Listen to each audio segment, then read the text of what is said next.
We know this great leader. Okay.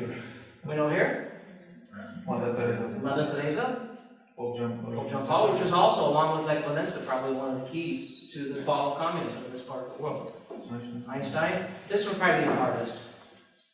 Muhammad Ali. Now he's a boxer in the 70s. It's a horrible drawing. It almost looks like I drew it, but I didn't. And then finally this one here, which many people wouldn't think it was a leader, but I include him definitely. Anybody remember who this is? Da, tipul din viața Yeah, the guy in Tiananmen Square.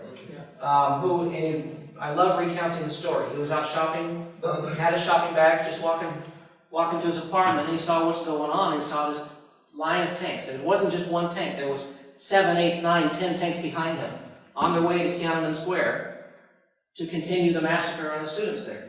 And the dude just saw these tanks, and he said, no, that ain't gonna happen. And he stood there.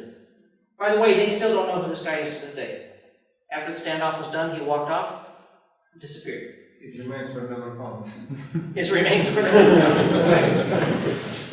found. And he was stubborn too, and that's one word we should all add to leadership. Because if you look at all these people, one common trait was stubborn.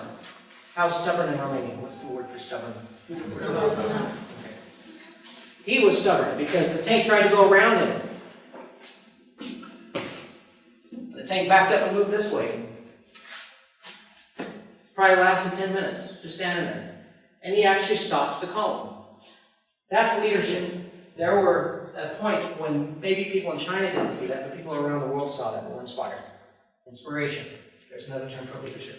În opinia mea, leadership-ul este ca, să zic, layerul superior peste organizare, planificare, management, conducere. Are mare legătură cu definirea unei viziuni și agregarea unei viziuni. Deci deja cei care sunt lideri, noi în organizația, nu mă bude. Nu mai știu ce se întâmplă la imprimantă, foarte clar. Mi-aduc aminte despre PC-uri, iarăși nu știu. Știu că am un coleg care are... Asta a fost iarăși o chestie extraordinară. Nu poți să te duci pe leadership dacă nu delegi.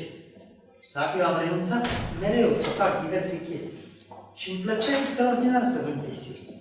Și să-l bag pe cine ne băteam atunci, nu știu, pe Compact, că aveam prețul cu 1% mai mult. Da. Câștigam mai mult, câștigam 0,5%. Dar nu era bine. Dar eram fericit și de ce câștigam. Deal-ul ăla de $2 milioane l-a câștigat așa. A trebuit să renunț la chestia asta. E foarte dur să delegi, să nu mai controlezi cu chestia asta. Da? Și e foarte greu să înveți să identifici noi tool-uri, noi scule cu care să poți să măsori ce se întâmplă.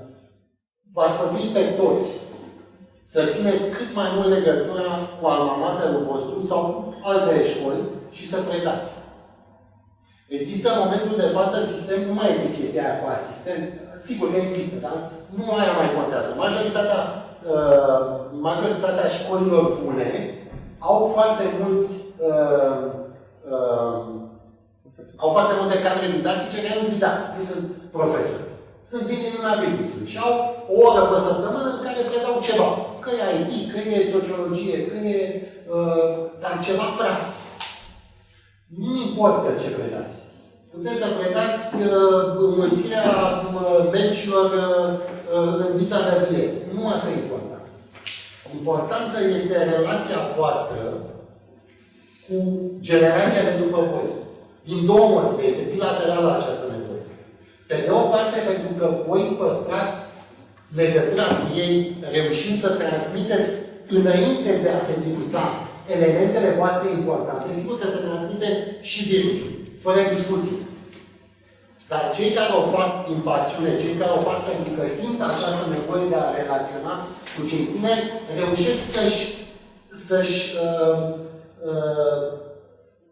comprime, să spunem așa, elementele de virus în momentul ăla în care stau în fața celor tineri. Și doi, pentru că și voi puteți de la ei să trageți energia necesară să rezistați din ce în ce mai mult acelui virus.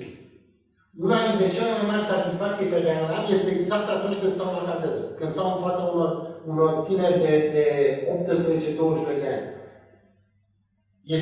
Este modalitatea în care eu, nu cel puțin, mă umplu de energie, egoist. Da? Plec de acolo.